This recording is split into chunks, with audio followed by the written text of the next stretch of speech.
Yeah, so today's talk is going to be titled Compressing Variational Base. And for those of you who are sort of familiar with variational autoencoders, you'll realize that some of this title was borrowed from this famous paper, Autoencoding Variational Base. But I'll focus here on really the compression aspect of latent variable models and talk mainly about this. And basically what this talk is going to be about is about teaching you how advances in particular Bayesian machine learning and variational inference can really help lead to state-of-the-art and even beyond state-of-the-art compression performance for images and also for videos and actually data more generally. And yeah, so this is going to be what I'll talk about. Okay. So maybe to kind of get started, let me start with the almost redundant observation that deep learning is already all around us, and it already affects all sorts of areas in our lives, ranging from search to voice recognition to self-driving cars and computer vision object detection. But actually, deep learning has also become increasingly more and more expensive. So what you see here is a plot taking from an NVIDIA website where you see essentially the evolution of neural networks and their complexity in terms of millions of parameters that they use, starting from a relatively simple model such as ResNet-50 to nowadays transformer models. So it actually turns out that this plot is not even fully up to date. There's GPT-3, which I'm sure many of you have already heard about, which is kind of a state-of-the-art completely surprisingly well-performing NLP model. And that actually has 100 billion parameters nowadays. Right? And so when you get to these large sizes of parameters, I mean, suddenly energy cost and efficiency become a huge deal because, suddenly you may speculate that neural networks will ultimately consume or contribute significantly to the overall energy consumption in the world, depending on how much they're being deployed in technology. And for this reason, there's this kind of growing interest in more resource-efficient machine learning algorithms. Right?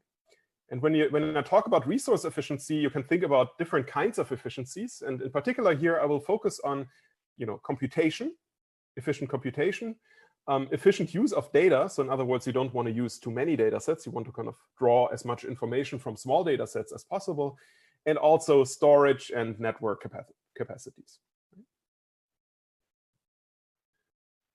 So broadly speaking, I'm kind of interested in these kinds of different kinds of inefficiencies of deep learning algorithm, and I argue that many of these inefficiencies can be actually very well approached with Bayesian deep learning and variational methods. But even before we get there, let me again elaborate a little bit on these inefficiencies. For data efficiency, the question here should be, how can actually neural networks extract more information from sparse data? Right, as opposed to working with larger and larger growing data sets. And in some sense, being Bayesian here is very natural because you can work with informative priors. For example, if you think of temporal data, you can build an underlying time series model that allows you to share statistical strength across time so that every new observation can be very small in terms of data because you have a very strong prior belief from what you've already learned previously. But Bayesian methods also help you with storage efficiency. And actually, this is going to be the main part of this talk here. The question here would be, how can deep learning be used to efficiently compress model parameters or actually also data, for example, images or video? And we'll talk, the bulk part is going to be about that topic. And then you can also argue that variational inference is also very good for runtime efficiency. So where the question is, which types of training paradigms are the fastest or the best suited for resource-efficient learning? In other words, how can I get an answer that is approximately good at a given pre-specified computational budget? Right? And I'll also show, if I have time to, that variational inference can be the answer to that as well.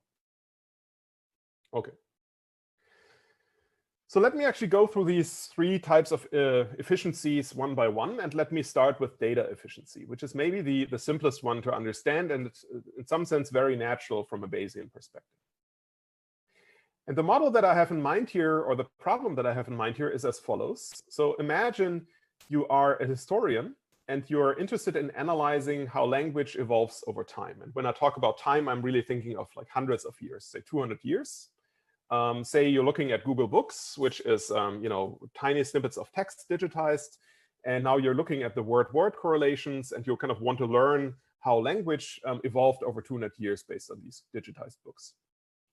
So what you can do then is to train a so-called word embedding model, so say word2vec, that allows you to associate words with their abstract meaning in a semantic embedding space. And you can actually do that for the years, for the books, the digitized books in these individual years. And every year will give you a word embedding model. Right? And then by studying the evolution of these word embedding clouds, where again, every point corresponds to the semantic meaning of a word, and you kind of observe how these words move around, you will learn something about the drift of language, or which words actually evolve over time and which ones more or less are static and don't change their semantics. Now, the problem is that oftentimes this can be a very sparse learning problem, because even if you have a moderately sized training corpus, the vocabularies are oftentimes very large. And so you might not even observe every year in every moment in time. So as a simple solution to a sort of more data efficient way of learning this model is actually we took word2vec, or to be precise, we took a formulation by Barkan, who formulated word2vec as a Bayesian algorithm, and then extended it with a time series prior. In other words, a Kalman filter, which is a model that kind of enforces a smooth evolution of these word embeddings in their embedding spaces. And then everything can be trained jointly, and information is conveniently shared between the time steps, while still giving the word embeddings the flexibility to adjust to these individual years. So if you do that, you can actually make a movie of how language evolves by monitoring the entire word embedding cloud as a whole.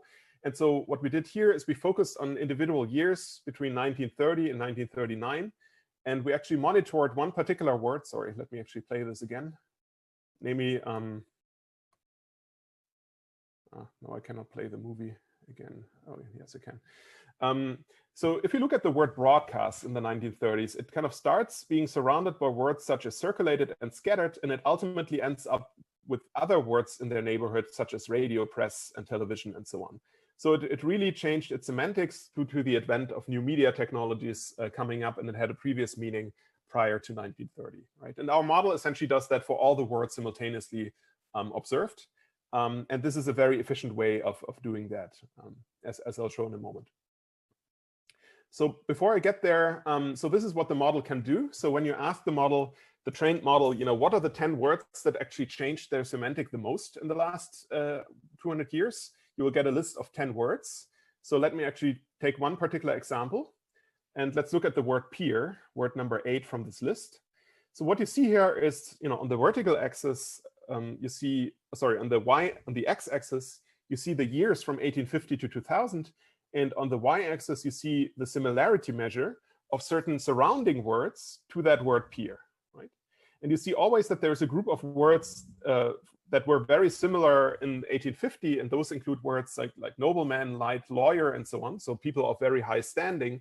And then you see that there's another group of words that became closer at present, and those are words like teacher, parent, and so on, so people who are more like on par with you. And so the word peer is a very interesting example because it completely reversed its meaning from somebody, from the nobility class to somebody of equal standing. So why is it a good idea? So why did we use a Bayesian model actually for this? So it turns out that if you don't work with a Bayesian time series filter, then essentially the signal gets lost in the noise. And so you really want to filter out only significant changes, and you don't want to see all of these changes that are due to random fluctuation because of the varying size of the training corpus and random statistics. So to kind of highlight that, here's a word cloud from, I believe, the year 1999. And here is the word from the next year. Oh, sorry. You see it's kind of, at first sight, you don't see any obvious changes. But then if you connect the words, between these two consecutive years, you actually see that pretty much every word changed. And this is not very interpretable, right? So this is clearly also in part due to random noise.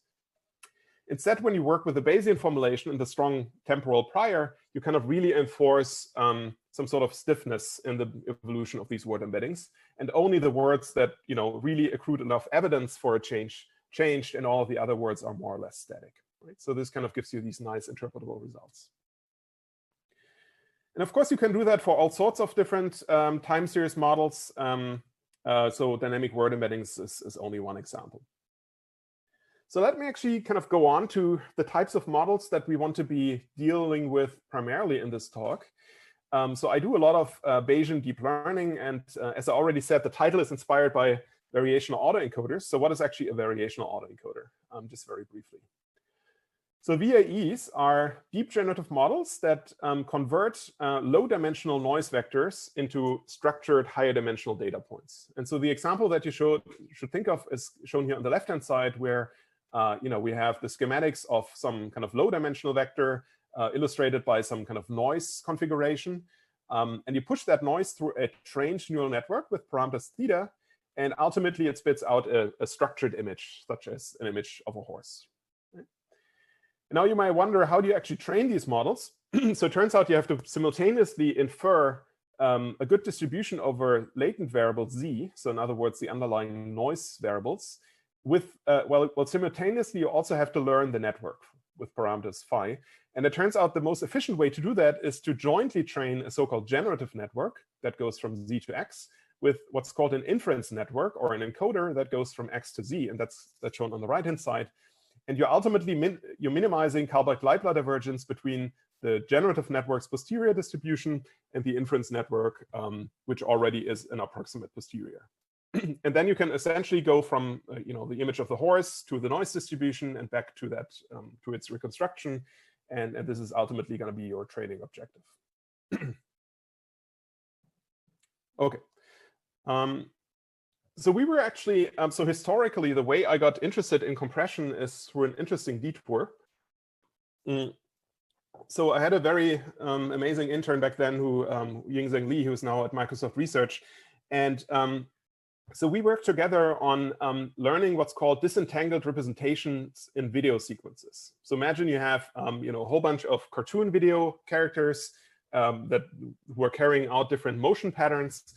You're interested in learning a generative model that allows you to kind of isolate out all the latent factors in those videos that are encoding shape attributes, such as clothing and hairstyle and colors, from the latent factors that are responsible for the temporal variation.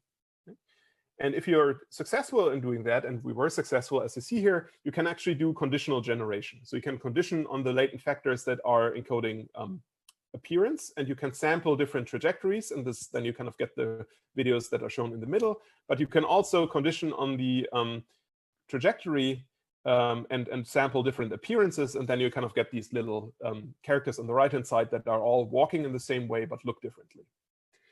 And it turns out that it's actually not too difficult to do that. All you need is a graphical model, a deep temporal variational autoencoder that encourages such disentangled representation learning. And the model is shown here on the top right, where might be hidden by my video, actually. Let me move that away. So where you see there is a global variable f that is essentially affecting every frame. And there is a latent time series, z1 to zt, such that every zi affects only the frame of number I. Right? So z2 affects x2 and so on. OK. And by doing so, we can learn these temporal disentangled representations.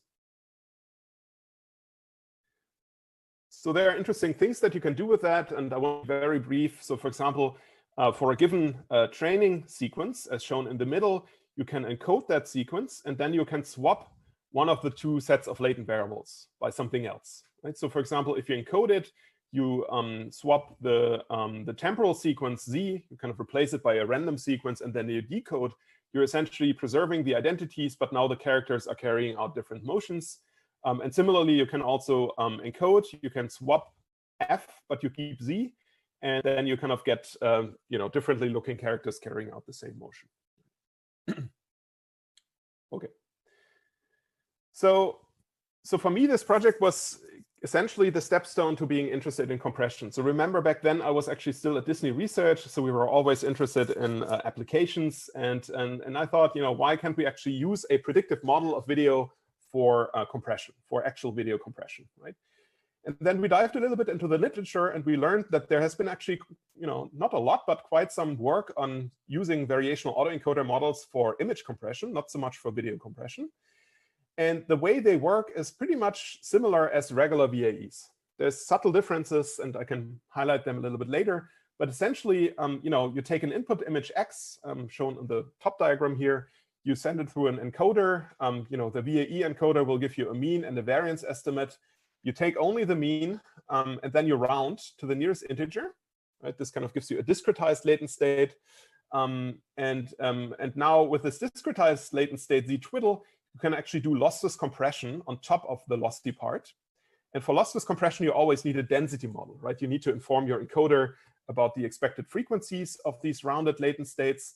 And as an estimator for those frequencies, you actually use the learned prior, right? So in the VAE approach to compression, you not only use the fact that VAEs are good at dimensionality reduction, but you also use that they can learn a prior that you can use as an entropy model, right?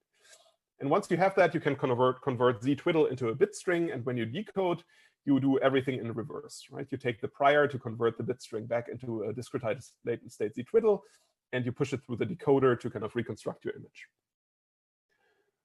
So this is looks very simple. And so what we did then, we actually just adopted that idea and applied it to our disentangled sequential autoencoder. So this is our NeurIPS 2019 project. And it was one of the first, I believe, maybe 5 or so papers at all on video compression. And it was the first one that really used a sequential variational autoencoder in this task. Right? So you, the idea is pretty much the same. You just feed in both your per frame information xt, but also the entire sequence x1 through t. One of them gets converted into the global state f. The other one gets converted into these kind of per video frame state zt. And then you do the same as you would do for images. The only difference is that you work with a sequential prior for entropy coding. And that's it. So we found that very interesting. So I don't want to kind of show off here with amazing results because arguably or honestly, the first paper didn't really work so well on high resolution video. It was more like a proof of concept. But still, if you trained and tested on similar content, for example, if you focused only on very specialized videos, you could actually get amazing performance in this low resolution regime. So what is shown here are on top of these typical rate distortion plots where the x-axis shows the bit rate. So in other words, how aggressively do you want to compress, how many bits per pixel you want to invest at a given compression ratio. And then on the vertical axis, you kind of see how much does this aggressive compression deteriorate my my reconstruction. Right? And so essentially you want to be on the top left in these rate distortion plots. So dashed lines here are classical codecs and the solid lines are different versions of what we proposed. Again, for now, take this with a grain of salt. This is all kind of low resolution video, but I'll show you more results later on in this talk. Okay. So as I promised, so this is not primarily going to be an applied talk about state-of-the-art image compression and video compression, but I think I really want to convince you that if you know a lot about variational inference and if you really care about Bayesian statistics, you can actually contribute a great deal to this field, right? And there are many ideas that you can still explore, right? And in order to explain that better, I need to give you some more background on variational Bayesian inference. So let me actually start at a pretty much introduction level and talk about probabilistic models. So what is actually a probabilistic model? A probabilistic model is really a distribution, a probability distribution over what's called latent variables z and your observed data set x. And it factorizes into what's called a likelihood, p of x given z, which is the probability of your observed data given a certain set of unobserved variables that you cannot directly infer, which we call z, times the prior belief over those variables z. What we care about in Bayesian inference is the so-called posterior distribution, p of z given x, which is the distribution of how much does your belief over these latent variables z change as you observe more data.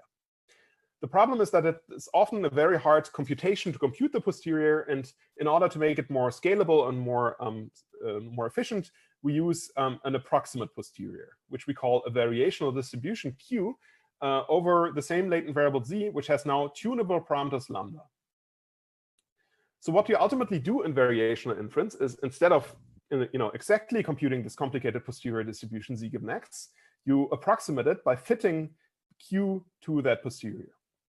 And the picture you should have in mind is as follows. All we can reasonably illustrate is low-dimensional plots. So here's a one-dimensional posterior distribution, which should denote something complicated, which is shown here as a bimodal distribution in black. And we're using the best member of the class of, in this case, Gaussian distributions to approximate it. Right, so the dashed red curve here is our variational distribution. And the variational parameters that you optimize are essentially the mean and the variance of that approximate posterior. Yeah. And you do that by minimizing Kabak-Leibler divergence in an algorithmic fashion. And that ultimately leads to an optimization problem that you can very efficiently solve. So let's take a slightly closer look to this evidence lower bound, also called the elbow, which is really the objective function of that variational inference optimizes. So this is actually a function of the variational parameters lambda, right? Because I told you lambda are the tuning parameters that allow you to match your approximate posterior to the true posterior. And so the objective should be a function of lambda. And it really is a combination of two terms. There's one term which is called the distortion, and there's one term which is called the rate. So let me explain them to you. So the distortion term is the expectation under the Q distribution of the log likelihood, log P of x given z. And let's for now actually imagine a world in which there was only the distortion term and no rate term. So in other words, you could set, for now, you could kind of imagine beta to be 0. So we only optimize the first term. So you can easily convince yourself that among all the possible choices for Q that you can pick, the distribution that maximizes the distortion is a delta distribution, in other words, a singular Gaussian distribution, infinitely thin, that places all its probability mass under the maximum mode of that likelihood. Right? So it will kind of seek where the posterior has its maximum, and it will place all of its probability mass below that mode. However, if you're also adding the rate term, and typically you choose beta equals 1 in variational inference, then these two terms actually conspire. And the rate term typically prefers a more entropic, a higher entropy solution compared to only the distortion term. And because because now you have this entropy penalty, kind of the variational distribution broadens, and you get this very nice matching between the approximate posterior Q and your true posterior P of z given x. Okay, so why is it called the rate? We'll actually talk more about that. So distortion is clear because by maximizing the model's likelihood, you're also kind of minimizing the reconstruction distortion in a variational autoencoder, right? So you're kind of telling the model essentially, just give me the highest reconstructions, the smallest loss value on my data set. So the rate term is a little bit more tricky to understand, but it's essentially a cross entropy between your Q distribution and your prior. And it kind of tells you how much do my encoded data points match my prior distribution P of z. And if that rate term is large, small, if the agreement is good, then your entropy coding part becomes more efficient, right? And we'll actually learn more about that in a bit. Okay, so here again is this evidence lower bound, distortion minus beta times rate. And let me quickly tell you how you would actually use such a trained variational autoencoder if you would ultimately really use it for image compression. And it's just a sequence of very simple steps. So in the first step, you would need to find a latent representation z, in other words, a dimensionality reduced version of the input x, by just pushing it through the encoder network. So typically you would kind of just pick the argmax of your Q distribution, which is the mode of that Gaussian distribution. In other words, your mu of x. This would be your best estimate for the encoding z of your input data point x. But this is not enough, because now you have a vector of real valued numbers. But for compression, if you want to do lossless compression on top of it, which you have to, then you also need to round your vector to a certain number of decimal places, right? Because you can only entropy code discrete or at least countable objects. So you need some sort of quantization step. And what you typically do is you kind of round, or you uniformly round your latent state to the nearest integer, or to a fixed number of decimal places. Then you get what I denoted as z star. And now you have a collection of these stars, one of every image, and ultimately you still remove remaining redundancies by entropy coding z star.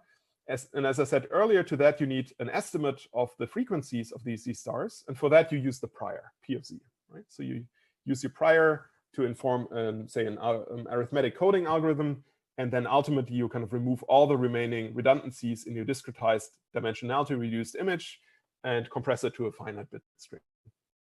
And when you decode, you essentially undo all of these operations. So you can actually do that both for data compression and also for model compression. So we already talked a lot about variational autoencoders. So so hopefully the image on the left-hand side should be relatively clear. On the right-hand side, I'm just again highlighting this image of my dynamic word embedding model. Just to kind of tell you that, and I should actually show you results that you can also compress the model parameters of these kinds of models using similar techniques. However, it turns out that there is actually a gap in the literature, and at least there is one point that is raising a very interesting question, in particular if you know about variational inference. So it turns out that current VAE-based compression methods that have been published in the literature actually do not really make use of the full Bayesian story. So in particular, when you look at them, they actually fix the variance of the variational distribution to be 1. And the reason they fix it to 1 is that they want to be able to round to the nearest integer, right? By injecting noise into your latent state and working with a fixed variance of your variational distribution, you're kind of training a model, your autoencoder, to be somewhat unsensitive to subsequent rounding, which you have to do in order to compress. However, a real VAE will actually have a separate variance or uncertainty estimate for every data point. And what I'm going to talk about next is an explicit compression scheme that for the first time really uses this posterior uncertainty for better compression. To kind of motivate that idea a little bit differently, I want to tell you something that that you all relate to, and this is actually a beautiful slide taken by my postdoc Robert Bamler, who's now going to be assistant professor at the University of Tübingen soon. We as humans, we kind of incorporate uncertainty estimates in our everyday conversation quite naturally. So for example, when you ask me, what is the population of Rome?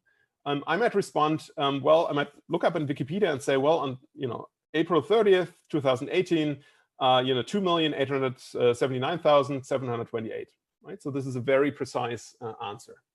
But then you might again say, Stephan, did you actually, or what did you actually mean about that? And then the answer might be, well, I actually meant the year 500 AD, right? And what answer would you expect then? You'd probably expect a different kind of answer, something more of the lines of like 100,000, right? And why would you be happy with that 100,000, which is arguably not very exact? Well, the reason is that there's much more uncertainty associated with the year 500 AD, right? And maybe knowing about this uncertainty, you're not really interested in the exact results. You're actually happy with an approximate answer. And so when we talk about numbers, we sort of automatically include our uncertainty estimates by just specifying them to the relevant number of decimal places. So we want essentially our machine learning algorithm to do the same for images, right? When we know less about an image, if it's more blurry, we want it to be more efficiently compressed. And if an image contains a large degree of information, we want our compression algorithm to make use of that extra knowledge that we have. So this is a little bit different from how probabilities are already being used in compression. So the typical paradigm in compression is that you don't transmit what you can already predict. So think about video compression. When you can predict the next frame in a sequence of videos, there's not too much you have to remember. All you have to remember are the differences from your prediction. And so this works because, and it's relevant to us because better generative models should lead to better compression rates. Just by the fact that they're basically able to model the data distribution better, and we know that the expected bit rate is kind of upper bounded by the cross entropy between your data distribution and your model, right? So, and this is what a lot of compression algorithms already use. So as such an example, I would want you to think about arithmetic coding. It's an algorithm for lossless compression, and it's actually going to be relevant here. So how does arithmetic coding actually work? So think about rolling a 10-sided dice with unequal probabilities. So those are indicated by these blue bars here. And let's assume we make a record. Well, okay, sorry. First of all, what we do here is we now convert this histogram of probabilities into a cumulative distribution.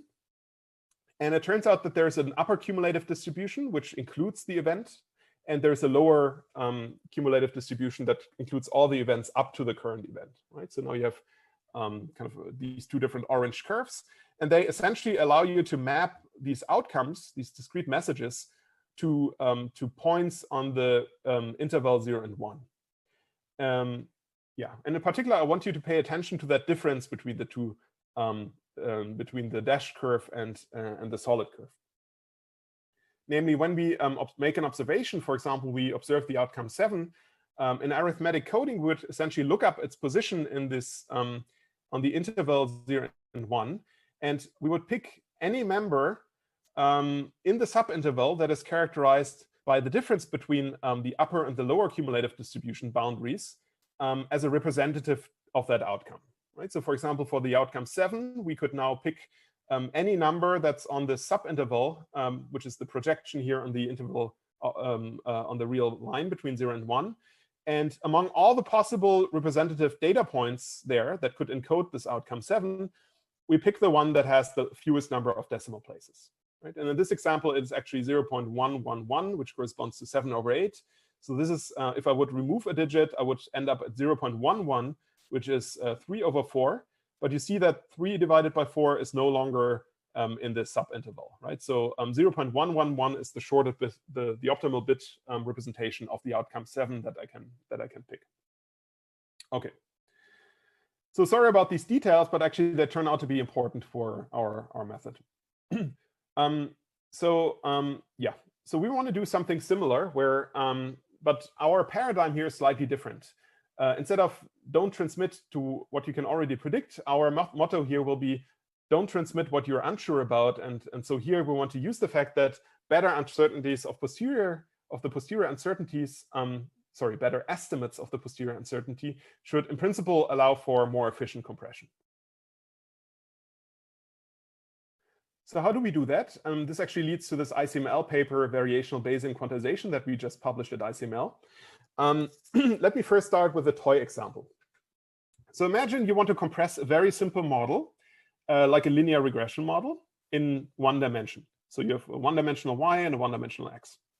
So now you have a whole bunch of training data points indicated here. Your model is just characterized by a linear slope a and an offset b. And the trained model could look like the green curve here, right? So now you want to compress all the information contained in that linear line. In other words, you just want to compress a and b. So what you would do is you would go to another two-dimensional space, which is now characterized by all the values that a and b can take. And so in this space, the model is actually a point. And then you would decide on a certain discretization grid, and you would typically project your model to the nearest lying grid point. This could be that one. And then when you kind of decode or kind of uncompress your model, you would actually see that you encountered a slight distortion, and that's because you've just distorted the values for a and b, which is pretty natural, right? And of course, if you have a finite grid, then the distortion will be smaller, but you will have more grid points, and so your compression costs will also increase.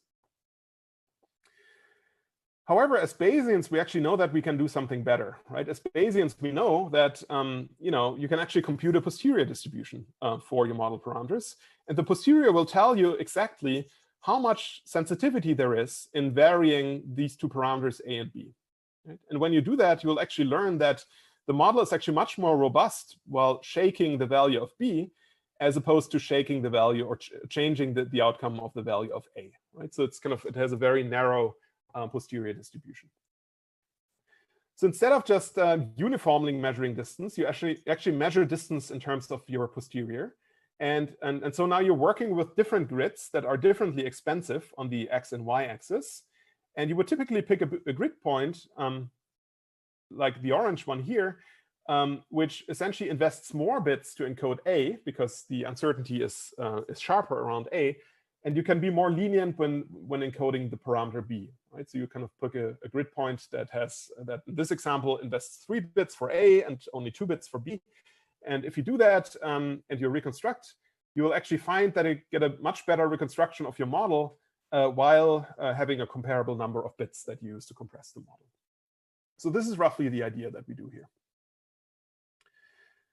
So here's another view of we do that more precisely. Again, this is the picture of classical arithmetic coding here shown on the left-hand side that we've already discussed. And now, naively, you might think, OK, if I want to do the same for continuous distribution, let me just try to do exactly the same thing. So in other words, I start with a prior distribution of outcomes. So this is now a continuous, in this example, Gaussian curve here, P of Zi. I first compute that prior's cumulative distribution, which is giving you this orange curve. And this allows me to map any outcome on the real x-axis to an outcome on the subinterval 0 and 1. And now I make an observation. I observe a continuous variable. And naively, in order to compress it, I would just kind of look up its position on the interval 0 and 1. Right? But now there's no upper and lower cumulative distribution. There's only a one-to-one mapping. And with probability 1, I will actually find that this outcome, this continuous value Zi, corresponds to a non-rational number. So in other words, it will have infinitely many decimal places. Right? So I haven't gained anything because I can only gain something when I end up with a representation that has finitely many bits. But now remember, we actually do Bayesian inference, right? So we really want to not only compress an image with a point estimate, but we also have that image's corresponding approximate posterior distribution available. So now we can do something slightly different, and you'll see the connection to arithmetic coding. So we now have an encoding for that image that consists both of a mu I, but also a corresponding variance estimate, sigma I. And I can now essentially take mu I and the associated uncertainty interval, sigma I, and I can map the entire interval using the CDF function to another interval on the y-axis between 0 and 1. And now, essentially, I use the same idea as in arithmetic coding. I can use any representative, any number in that interval as an encoding for that outcome. But now you see that there's no longer a single optimal solution. Right? Previously, you would always deterministically pick the one that has the fewest number of decimal places. But here you see that if I actually pick the version that has 3 decimal places, 0.111, then I end up with a reconstruction that is closer to the true optimum mu I. And if I decide to invest fewer bits, so I decide for 0.11, I will actually encounter a higher distortion of the original image, right? Because the decoded data point will be further away from the true encoding mu I. However, there's now this trade-off, and you can optimize for the trade-off. And principally, this is kind of the simplest adoption of the idea of arithmetic coding to continuous valued data. Yeah, and ultimately, we can actually do that now. So this is not only a toy example. So it turns out that if you work with a mean field variational posterior that factorizes over all the latent variables, it turns out that this optimization problem that you have to carry out conveniently decouples over all dimensions. Right? You have a sequence of many independent problems that you can solve in parallel. So this is really compatible with high resolution image compression. Okay. So this is pretty much all in terms of the technical part that I want to talk about this method. So let's actually now talk about how does it work in practice. And I want to first show you this on the example of compressing a model. And we focused here on compressing a Bayesian version of word-to-vec, a similar model that you saw in the very beginning of this talk. And later, I'll show you results on image compression. So for model compression, we considered Bayesian word embeddings. And we were interested in how the performance of this model degrades as you compress the model more and more aggressively. So what do I actually mean by performance of the model? So here we decided on this semantic reasoning functionality that is often being analyzed when assessing the quality of word-to-vec, for example. So in other words, you look at the word embedding vector of king minus man plus woman, and then you kind of look up the closest embedding vector, and you expect the outcome to be queen, right? Because you're kind of hoping that this model really learns a semantic representation of these word embeddings. And ultimately, you don't expect that queen is necessarily the first outcome. So this is, in other words, the most likely decoding. But you kind of hope that queen is at least among the top 10 scoring possible answers, right? So this is this metric hits at 10 that we actually measure, and higher is better. So what's then shown on the x-axis? So on the x-axis, you look at compression rate, right? In other words, how aggressively do I round my word embedding vectors? And so what we did here as baselines, because there's no established algorithms for compressing word embeddings, we just kind of discretized the word embeddings. In other words, we rounded them more and more aggressively to more fewer and fewer decimal places. And then on top of that, we applied a black box lossless compression scheme such as zip. And here we actually looked at 4 different kinds of versions of lossless compression after discretization. So if you compare that to our method, you actually see that for the same file size, we actually get a much higher performance for this hits at 10 metric. Or differently, you can actually, in order to maintain the same functionality of these word embeddings, you can actually afford much fewer bits that you spend. And actually, I should advertise here, if you look at my postdoc, Robert Bramler's website, and maybe also at my website soon, you'll actually see a nice example of this. We actually created a word embedding app that you can play around with. You can kind of look at the evolution of words over time. And all of this also relies on a very efficient compression scheme such that you can conveniently download all of these big word embeddings to your computer. So it's actually a demonstration both of our compression work and also of our dynamic word embedding work. All right.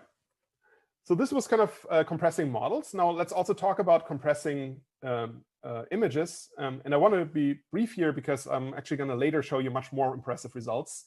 But still, so remember, this is pretty much a black box method that you can apply for any trained model, right? So with the same variational Bayesian quantization model, you can both compress variational autoencoders, you can compress word embedding models, like any Bayesian model that was trained in a mean field variational inference approximation can be compressed in post-processing.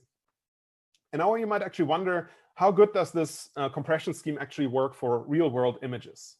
Do we do better than conventional image compression? Can we even be as good as state-of-the-art neural compression models that have been specifically designed for the image modalities? How does our black box method perform in this ballpark or in this scope? And what you see here are these rate distortion results. We can focus on the left plot here, for example. So first of all, you see that the dashed gray line here, this is really JPEG compression.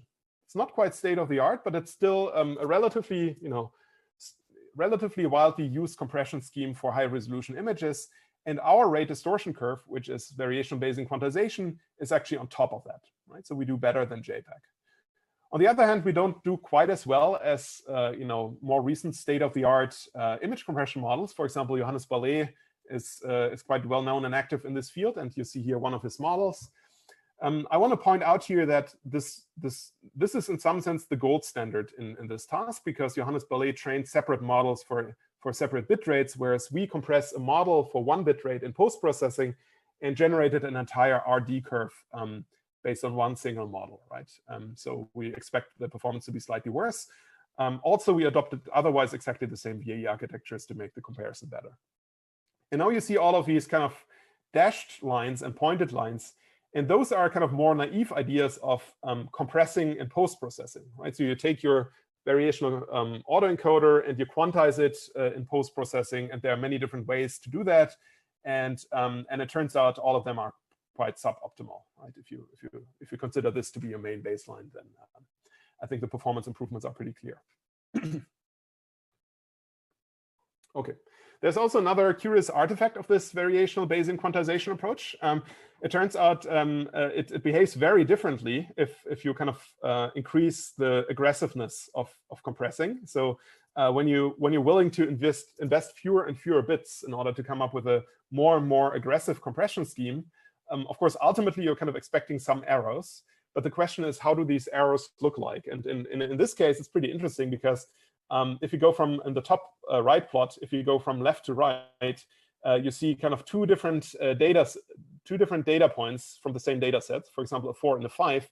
And if you kind of compress them more and more aggressively, both of them will ultimately getting confused with the generic digit of 8, which is pretty interesting. And also the same happens on this Frey faces data set. When you compress it more and more aggressively, ultimately you will end up with the generic image that has not necessarily a worse quality. It's just being confused by the model, which is pretty interesting.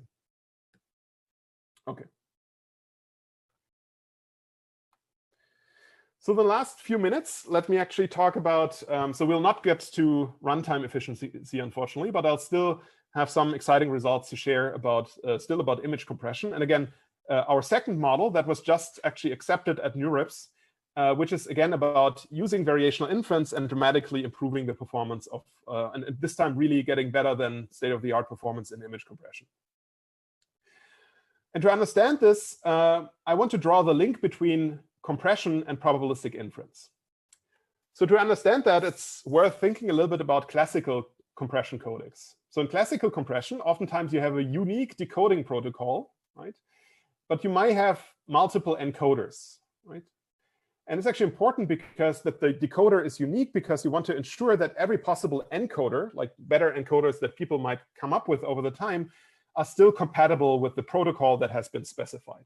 Right? So it ensures interoperability between these different implementations. And some encoders that people design can be inexact and fast, and others are maybe slow, but therefore more precise or more giving you fewer distortions of images, for example. And examples of those are PNG Crush versus Image Magic, for example. One of them is slower and better, and the other one is faster and not quite as good. And so you can think of that as decompression as probabilistic inference that, given a unique decoder, we want to really infer an image's optimal latent representation. So that's exactly what inference is about. Given a generative model, we want to infer its inference model. And ultimately, we expect that better inference should lead to better compression, but it's not completely clear how exactly. And I'm going to talk about that in the next few minutes.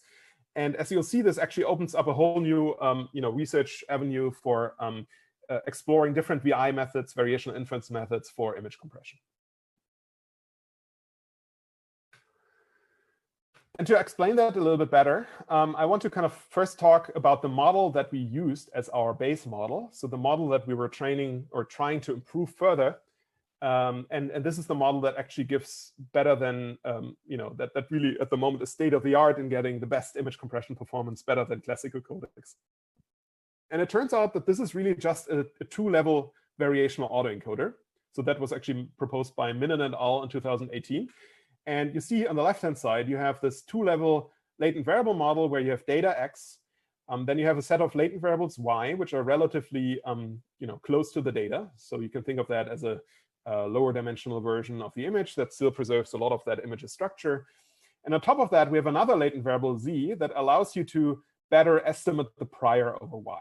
Right? By marginalizing over z, you get a distribution P of y, and that's going to be your entropy model with which you ideally would like to encode y.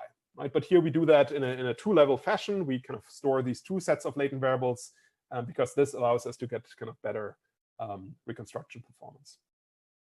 And how did Minon and others train the model? So they did it pretty much in the standard variational inference procedure. Amortized variational inference. You have an encoder f that goes from x to mu y. Then you have another inference network fh that predicts the optimal compressed representation of z, like mu z. And then when you encode the model, you round these mu's to the nearest integer, and then again you do lossless compression on top of the regular dimensionality reduction. And the only difference between training is that instead of rounding, you're actually injecting noise, and that's actually the reason why how you make the rounding operation differentiable. So what we want to suggest essentially is a sequence of tricks that, for a given generative model, improve the inference further. And so what we ultimately want to do here is we want to think about different ways of how can we actually iteratively refine the estimates mu y and mu z that that otherwise our inference network would simply predict in a one-shot fashion, right? So how can we improve over that procedure by exploring different iterative inference and optimization procedures.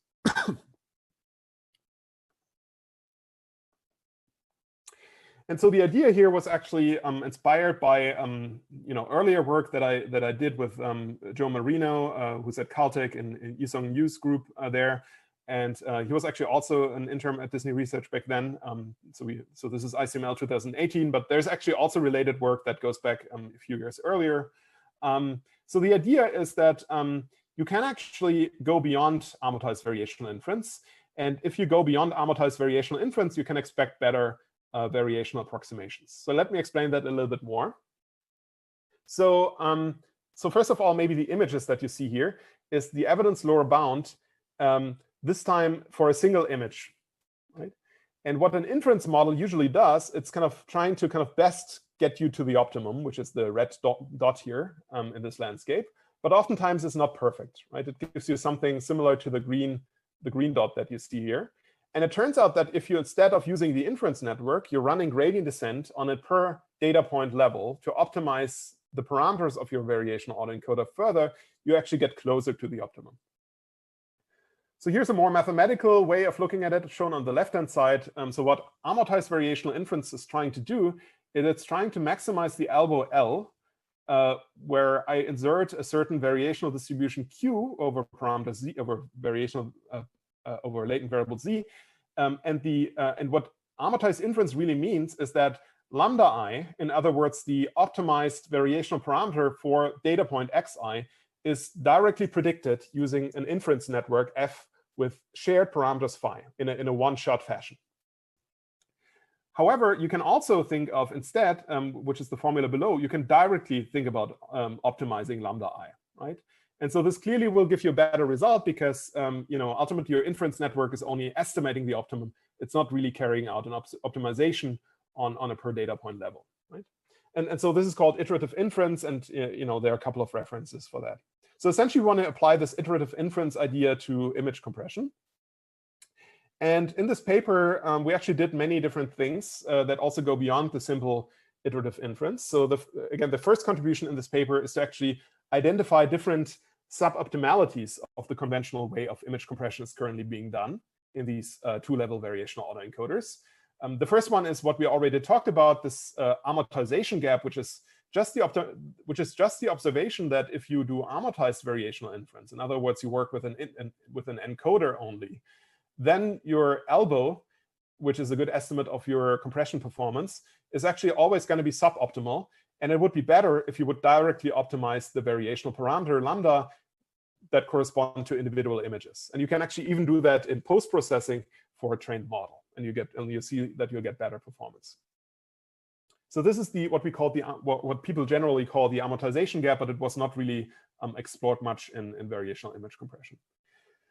So the second contribution was to actually look at what's called a discretization gap, and I see that I have to hurry up a little bit. So that's actually working with better variational distributions that directly model the fact that your distribution over Z is actually discrete and not continuous, and that actually allows you to eliminate some of that discretization gap.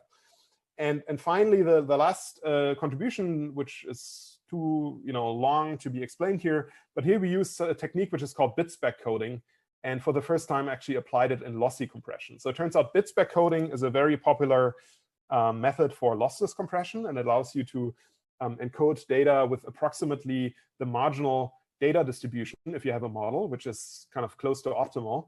And it was usually very hard to get done in lossy compression, and we for the first time showed that it actually works also if you carefully optimize your other parameters in lossy compression. So let me actually jump a bit. So there's a huge list of different baselines and ablations that we carried out, and this is the ultimate model performance.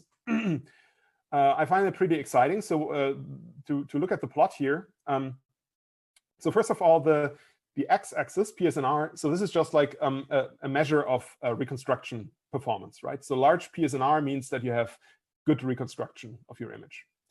And the vertical axis shows you the relative savings of bits relative to a certain reference baseline. And in our case, the reference baseline that sits at 0, as you can see here, is BPG, which is the state-of-the-art classical compression codec, right? So this is kind of just a flat line at 0. And now, interestingly, if you look at the brown curve, this is essentially what Mandt proposed in 2018. And by now, of course, there are improvements over that. But it's pretty much on par with this very good classical baseline. And now, interestingly, if we adopt the same architecture of Mandt and only change the inference procedure, so we take a trained model and only improve the inference, we actually get the blue and the orange curves. One of them, blue, corresponds to the version where we did bit spec coding, which is a little bit more complicated. But also orange is already pretty promising, and that's where we only eliminated the amortization gap and the discretization gap by using a certain trick based on what we called Gumbel softmax annealing, and all the details are of course in the paper. So this is just like to kind of give you some visual highlights. So on the left-hand side, you see in a typical training image, you see it's pretty high resolution. There are lots of details in the face of that statue. And if you compare the right, like the fourth image going from left to right with the third one, which is our approach, you see essentially the gains that come from improving the inference, right? So you get much more details in the face and ultimately better performance. Okay, so I realized that I have to wrap up. So this is the last part, which I don't really have time to. So it's kind of improving speed efficiency by hybridizing MCMC and VI using what's called variational SGD. But maybe that's for something else. So let me wrap up. So to sum up, so this is like really joint work with an amazing group. And actually, I'm highlighting here only the ones who are really working on compression. I have also other students who are also amazing who work on some slightly different topics. But let me highlight in particular Robert Bamler, who's been working with me for almost 4 years now, has been doing amazing work. And as I said earlier, he's now going to be a faculty in Tübingen. Ibo Yang has been first author on 2 of these papers. It's been also a pleasure working with, he's been also my student for 1 year. And Rihan also just really submitted a very strong paper on video compression, which is just under review at the moment. And finally, Joe Marino has been a long-term collaborator of mine. Would also like to express my thanks here. To kind of wrap up, variational inference provides a path to better compression. We talked about posterior refinement, which is this idea of iterative amortized inference, which was published in 2018 and which has really relevance to the field of image and video compression, I think. We talked about exploiting posterior variances and compressing of trained models in post-processing. And this was this project Variational Bayesian Quantization at ICML 2020.